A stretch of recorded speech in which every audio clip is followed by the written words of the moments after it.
ایک دن جنگل میں جشن تھا۔ شیر خان نے اعلان کیا کہ وہ اپنے سونے کا تاج ایک دن کے لیے جنگل کے سب سے قابل جانور کو دے دے گا، جو سب کی مدد کرے گا، ایماندار ہوگا اور جنگل میں امن رکھے گا۔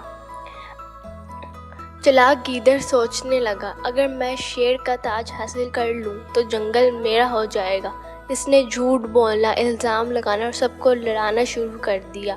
اس نے بندر منگو پر الزام لگایا کہ اس نے ہاتھی باورا کی پھل چرا لیا۔ اس نے ہرن سونا کو شیر سے ڈرا کر چھپنے پر مجبور کر دیا۔ جنگل میں جھگڑے شروع ہو گئے۔ ہاتھی سب جانوروں کو اکٹھا کیا اور کہا، دوستی میں طاقت ہے، اگر ہم ایک ہو جائیں تو گیدڑ کی چالیں ناکام ہو جائیں گی۔ اس نے بندر اور ہرن کو سمجھایا اور تینوں نے مل کر گیدڑ کو رنگے ہاتھوں پکڑ لیا۔ جب سچ سامنے آیا، شیر خان نے کہا،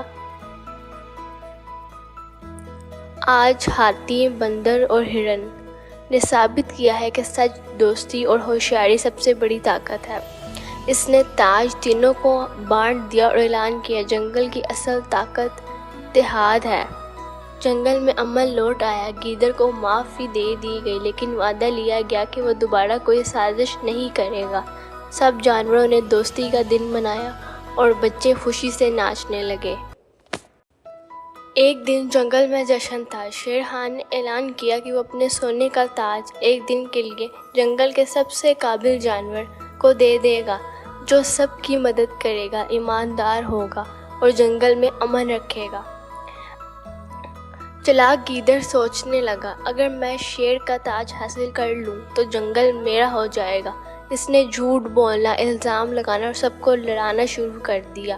اس نے بندر منگو پر الزام لگایا کہ اس نے ہاتھی باورا کی پھل چرا لیا۔ اس نے ہرن سونا کو شیر سے ڈرا کر چھپنے پر مجبور کر دیا۔ جنگل میں جھگڑے شروع ہو گئے۔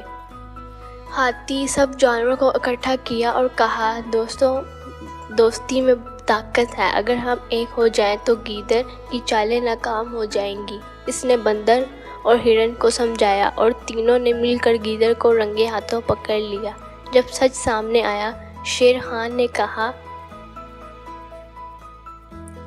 آج ہاتھی، بندر اور ہرن نے ثابت کیا ہے کہ سچ، دوستی اور ہوشیاری سب سے بڑی طاقت ہے۔ اس نے تاج تینوں کو بانٹ دیا اور اعلان کیا، جنگل کی اصل طاقت اتحاد ہے۔ جنگل میں امن لوٹ آیا۔ گیدڑ کو معافی دے دی گئی، لیکن وعدہ لیا گیا کہ وہ دوبارہ کوئی سازش نہیں کرے گا۔ سب جانوروں نے دوستی کا دن منایا اور بچے خوشی سے ناچنے لگے۔